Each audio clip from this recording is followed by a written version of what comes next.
Just curious, Matt, your memories growing up around the dealership and the auction? Uh, yeah, it always amazed me when I was little because our town's 900 people Yep. and we bring in over a couple thousand just for the weekend. Right. Uh, and I just thought that amazed me when I was little to see license plates from all over the country and even had some people here from Mexico. And Yep. and this was pre-internet, Right. and it just amazed me to see people travel from all over the country to come to our auction. And Right. so that was one of my memories that just really kind of uh, I thought was neat when I was little. And then just begging my parents after school to let me come down there instead of having to ride the bus home so that Right. I can feel like I was a part of it when I was little. Right. What days of the week were the sales? Were they Saturday? Friday and Saturday. Friday and Saturday. and Okay. it was a community event. Our our local Annawan FFA chapter, they they would be in charge of running the concession stand. The school, they would have different clubs that would be helping out with running Yeah. four wheelers with pork burgers and pork and sandwiches to Yeah. out there to the lot. And so it really did just became a community event. The church has a parking lot next door that people want to park close. They're able to I think spend $10 and the money goes to the local church. Mm. It became definitely a community event. So every March and August, huh? Yep. Wow. Very cool. What do you? I mean, what would you say, Matt, about Mike? What did he love about the farm equipment business, being Alice Chalmers dealer, and then the incredible auction that they started? I think for Dad, it was he was definitely he was a people person. Um, Never met a stranger. Loved talking to people. He, I think he enjoyed the salesman part of it, the sales part of it. Yep. He just I think he was proud to wear his Hatch Nordstrom hat. I think people used to kind of joke all the time about they never saw him without it, and he never did take it off. And so we made sure that when he had passed away, we had made sure that hat was still displayed in his casket there for his Wow. visitation. But Mm. Very cool. that was I think for Dad, he liked, I think, as far as the Alice Chalmers side of it.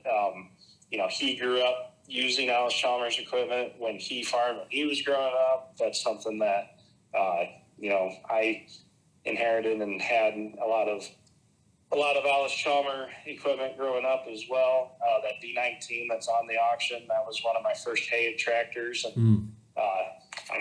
I learned how to rake hay and drive a tractor on that D19. Sure.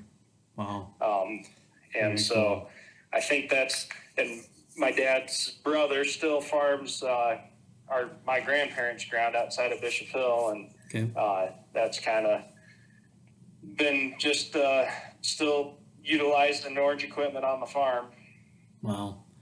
Yeah, that's cool. And I saw a number of, he must have been collecting plows too. What, 25 plows on the sale Wednesday? Yeah, probably something like that. That's There's awesome.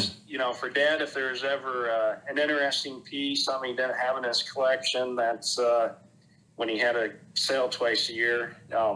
He just had an opportunity to Right. buy quite a few things, or he'd take it in on a trade-in on a new, piece of equipment or whatever. And so that Well, was a good opportunity for him to get to see a lot of equipment that way. right. I wonder back, like you say, before internet days, I wonder, like, would you have a memory, like, how many bidding numbers they would be giving out? That must have been Oh just yeah, astronomical. there. I think